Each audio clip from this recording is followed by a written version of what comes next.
Good morning students. आज हम globe के बारे में जानेंगे।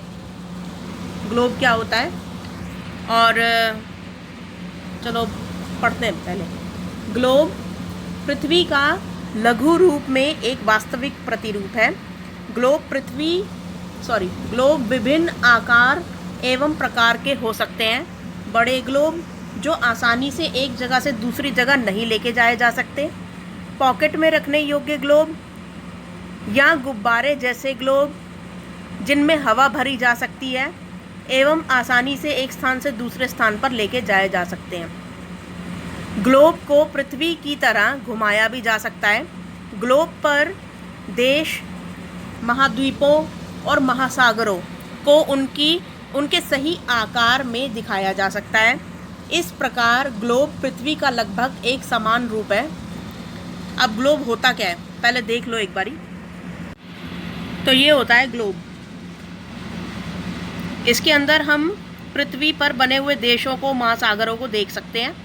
तो अभी हमने जैसे पढ़ा कि कुछ ग्लोब्स बहुत बड़े होते हैं, कुछ ग्लोब बहुत छोटे होते हैं जो पॉकेट में आ जाते हैं, या फिर कुछ गुब्बारे होते हैं जो ग्लोब का काम करते हैं। जहाँ हमें दिखाना है बच्चों को वहीं जाके फुला दिया और फिर उसको दिखा दिया कि कौन सा देश कहाँ पर है, कौन सी पोजीशन पे है, या फिर कौन सा महासागर कहाँ है, ये सब दिखाना। ठीक है।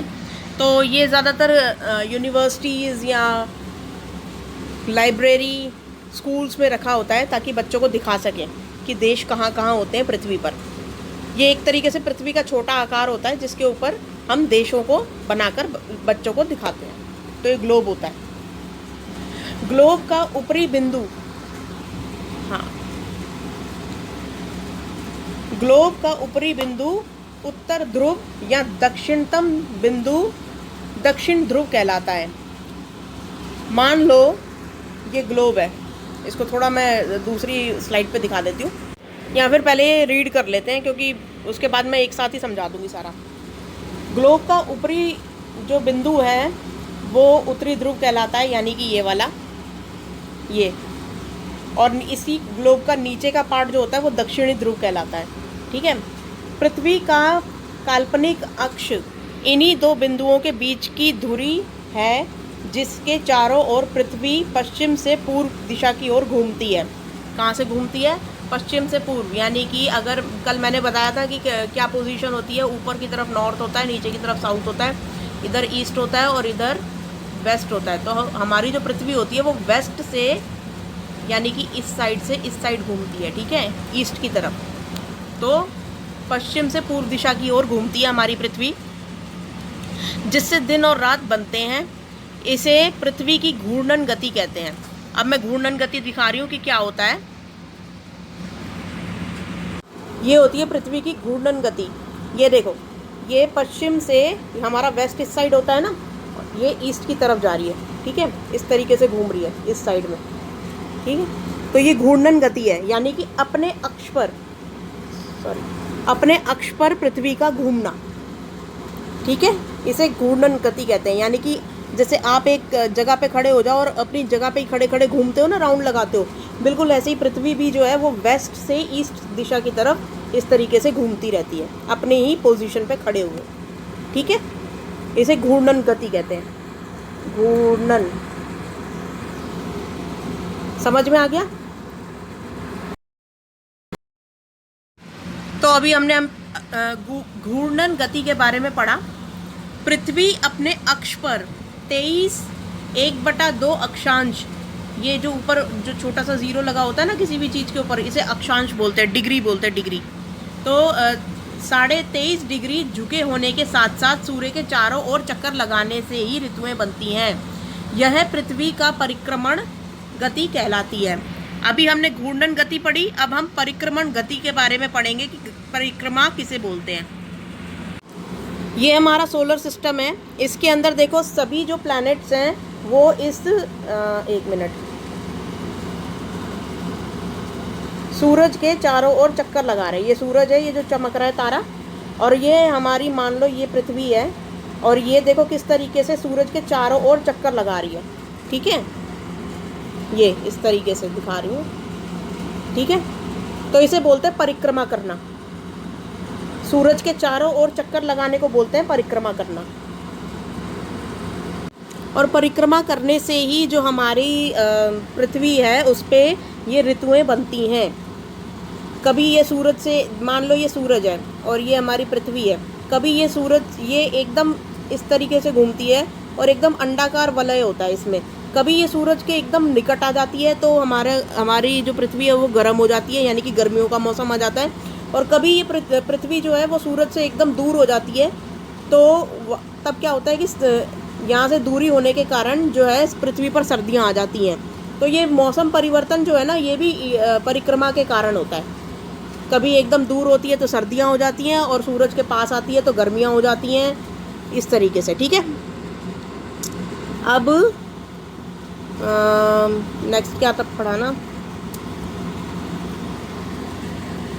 इसमें 365 दिन और 6 घंटे का साल लगता है, यानी कि सूरज के चारों ओर चक्कर लगाने में पृथ्वी को कितने दिन लगते हैं? 365 दिन और 6 घंटे। ठीक है, यह अतिरिक्त 6 घंटे हर 4 साल बाद एक दिन बन जाता है। 6 को 4 से गुना करो या फिर 6 को 4 बारी प्लस करो, 6 + 6 + 6 + 6, 6 चौक 24, यानी कि 24 घंटे। हर 4 साल बाद ये 24 घंटे का रूप ले लेता है और एक 24 घंटे मतलब एक दिन एक्स्ट्रा हो जाता है।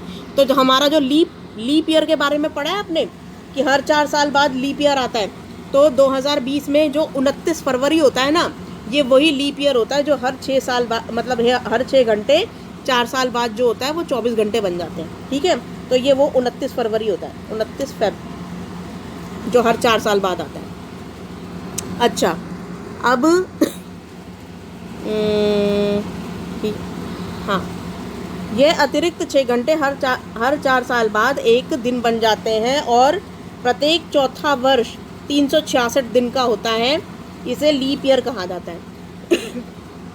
ग्लोब पर अक्षांश और देशांतर नामक काल्पनिक रेखाएं होती हैं। इसके बीचों बीच 0 डिग्री की रेखा होती है जिसे विषुवत वृत्त कहा जाता है। इसके ऊपर वाला भाग जो होता है वो उत्तरी गोलार्ध और नीचे वाला दक्षिणी गोलार्ध कहलाता है। ये अभी मैं समझाऊंगी, पहले पढ़ लो इसको ज़रा।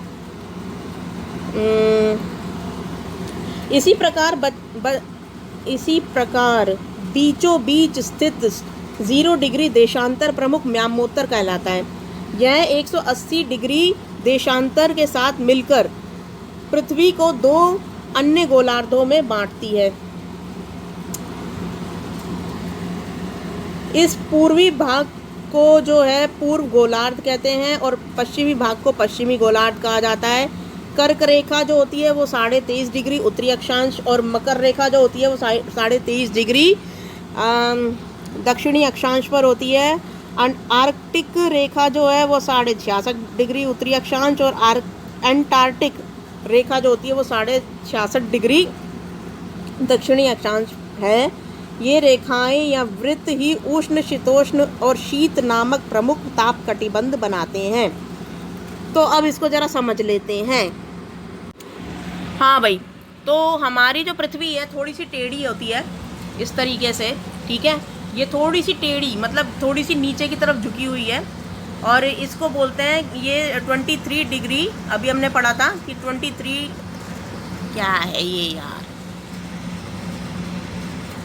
23 डिग्री 1/2 ये डिग्री 23.5 डिग्री झुकी हुई होती है। ठीक है, इस तरीके से। अच्छा, एक तरफ। अब ये यहाँ पर मैं उत्तरी गोलार्ध वगैरह ये सब समझा रही हूँ। ये देखो, ये ऊपर की जो मैंने बताया था ना कि ऊपर की तरफ हमेशा नॉर्थ होता है और नीचे की तरफ हमेशा साउथ होता है। ठीक है, साउथ। तो ये जो नॉर्थ वाला पार्ट है इसे उत्तरी ध्रुव बोलते हैं। ठीक है, और नीचे का जो होता है इसको दक्षिणी ध्रुव बोलते हैं। इस पे ये शीत कटिबंध है, यहाँ पर हमेशा आपको बर्फ़ मिलेगी, यहाँ पे भी, ऊपर की तरफ भी और नीचे की तरफ। क्यों? क्योंकि सूरज की किरणें यहाँ पे तिरछी पड़ती हैं इस तरीके से। ठीक है, ये मान लो सूरज है तो इसकी जो यहाँ पर किरणें हैं वो तिरछी पड़ेंगी और जहाँ तिरछी पड़ेंगी वहाँ बर्फ़ जमनी ही जमनी है। ठीक है, अच्छा, नेक्स्ट है कि ये 0 डिग्री लाइन होती है जो पूरी पृथ्वी को आधे भाग में काट देती है। इसे गोलार्ध बोलते हैं। एक गोले का आधा मतलब गोलार्ध। ठीक है, गोला प्लस अर्ध, अर्ध आधा। ठीक है, तो पूरे पृथ्वी को दो गोलार्धों में बांट देती है। एक होता है, अब ये 0 डिग्री से ऊपर वाला हम नॉर्थ की तरफ जा रहे हैं तो ये उत्तरी गोलार्ध हो गया, उत्तरी गोलार्ध, ठीक है। और ये जो नीचे वाला हो गया है, अब हम नीचे साउथ की तरफ जाएंगे तो ये दक्षिणी गोलार्ध हो गया, ठीक है, इस तरीके से। तो यानी कि आधा गोला, ऊपर का उत्तरी गोलार्ध, नीचे का दक्षिणी गोलार्ध। और ये 0 डिग्री जो लाइन होती है इसे विषुवत या विषुवत बोलते हैं इसे, ठीक है। अच्छा, ऊपर का जो ये अब कर्क रेखा है, ये भारत से भी होकर गुजरती है कर्क रेखा, और ये नीचे की मकर रेखा है। इसके बीच का जो पार्ट होता है ना, इसे उष्ण कटिबंध और शीतोष्ण कटिबंध बोलते हैं, सॉरी उष्ण कटिबंध बोलते हैं, ठीक है। तो इसके बीच के पार्ट को क्या बोलते हैं? उष्ण कटिबंध। ये देखो लिखा भी हुआ है, ये बना लेना अपनी कॉपी में, ये पूरा का पूरा चित्र, ये बहुत इंपॉर्टेंट है, इसको समझना। ये उष्ण कटिबंध है, यहाँ पर बहुत गर्मी रहती है। ये कर्क रेखा और मकर रेखा के बीच में, यानी कि जो 0 डिग्री लाइन जा रही है, इस जगह पे बहुत ज़्यादा गर्मी रहती है। इसमें अफ्रीका आता है, हमारा साउथ इंडिया आता है, और भी बहुत सारे देश आते हैं। तो यहाँ पर बहुत गर्मी पड़ती है, और ये समुद्र के आसपास का इलाका होता है। अच्छा, अब जब हम कर्क रेखा से इस साइड आ जाते हैं और मकर रेखा से इस साइड आ जाते हैं तो ये शीतोष्ण कटिबंध होता है। यहाँ पर थोड़ी सर्दी ज़्यादा रहती है, ठीक है। यहाँ पे एकदम जो है ना, सन की लाइट जो है, मान लो सन है, अब यहाँ पर तो एकदम सीधी सीधी लाइनें अपनी किरणें फेंकेगा, इधर तिरछी फेंक रहा है ऊपर एकदम नीचे, तो और यहाँ पर भी तिरछी पड़ रही है, इस साइड भी। तो यहाँ पर जहाँ पर तिरछी पड़ रही है ना, जैसे जैसे तिरछी इसकी किरणें पड़ती जाएंगी, उस जगह पे ठंडा बढ़ता जाएगा। जहाँ सीधी पड़ती है वहाँ सबसे ज़्यादा गर्मी होती है। तो ये उष्ण कटिबंध जो होता है ना, उष्ण का मतलब ही होता है गर्म, उष्मा, उष्ण, इसका मतलब होता है गर्म। और जो शीत है, शीत का मतलब ही होता है कि शीत लहर चल रही है, यानी कि बहुत ठंडी हवा चल रही है, तो वहाँ पर जो है तिरछी पड़ती हैं सूरज की किरणें, तो इसलिए इसे शीतोष्ण कटिबंध कहा जाता है। और ये जो कटिबंध होते हैं ये कर्क रेखा से ऊपर और मकर रेखा से नीचे का पार्ट होता है। और फिर ये तो कटिबंध है ही अपना, जहाँ पर हमेशा ही बर्फ़ जमी रहती है, ग्लेशियर्स बोलते हैं इसको, ठीक है। ये ऊपर वाला पार्ट आर्कटिक है, आर्कटिक, ऊपर वाले ओशन को क्या बोलते हैं? आर्कटिक ओशन, ठीक है। और नीचे वाले को एंटार्क्टिक, आर्कटिक का उल्टा एंटार्क्टिक, आर्कटिक इंग्लिश में लिख रही हूँ, ठीक है। तो ऊपर आर्कटिक है, नीचे उसका एंटार्क्टिक है, ठीक है, इस तरीके से। तो भाई ये समझ लो और इसको थोड़ा सा याद कर लेना। ये 23.5 डिग्री होती है कर्क रेखा, मकर रेखा भी 23.5 डिग्री होती है, उष्ण कटिबंध 66.5 डिग्री, दक्षिणी ध्रुव जो है वो भी 66.5 डिग्री। तो कुल मिला के बस इतना ही था।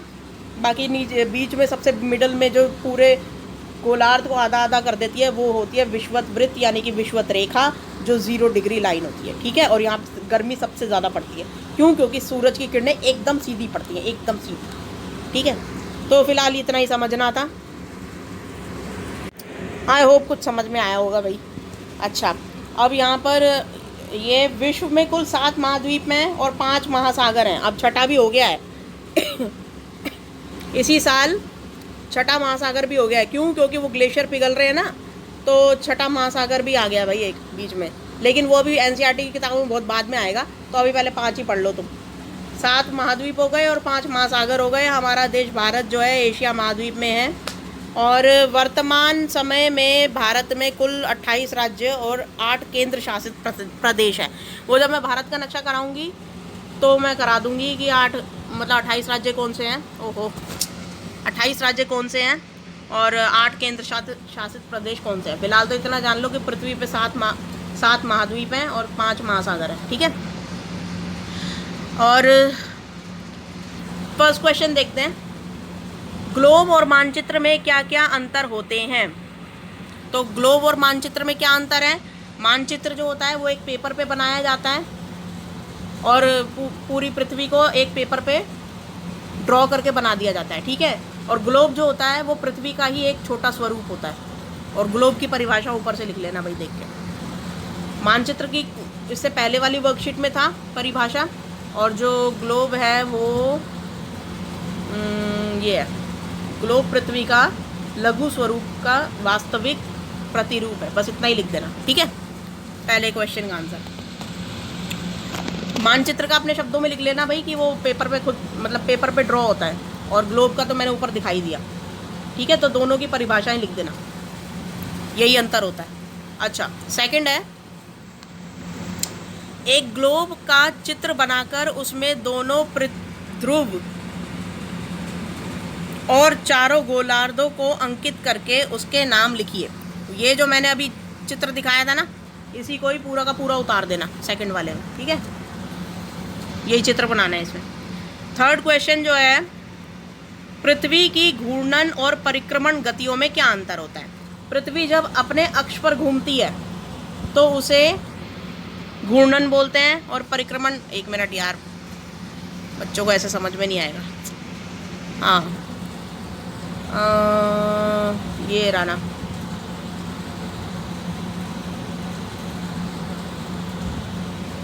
चारों ओर पृथ्वी घूमती है, इसको दिन रात बनते हैं, इसे घूर्णन गति कहते हैं। हाँ, तो घूर्णन गति की परिभाषा यहाँ से लेकर यहाँ तक है, यहाँ से लेकर यहाँ तक ये घूर्णन गति की है, ठीक है। अब परिक्रमण की यहीं से स्टार्ट होती है, परिक्रमा की, पृथ्वी, हाँ, इसे परिक्रमा गति कहते हैं। तो यहाँ तक है, तो हमारा आंसर जो है वो यहाँ से लेकर यहाँ तक हो जाएगा टोटल, यहाँ से लेकर यहाँ तक, ठीक है। ये थर्ड का है आंसर, देख लेना भाई, है। दोनों की परिभाषा लिखी हुई है, घूर्णन गति की भी और परिक्रमण गति की भी, ठीक है। परिक्रमा कर लगाए हो ना कभी ये गोवर्धन की, तो उसमें चारों ओर घूमते हो ना गोवर्धन के, तो उसे को परिक्रमा बोलते हैं। ऐसे ही सूरज के चारों ओर जब पृथ्वी घूमते हो तो उसे परिक्रमण बोलते हैं।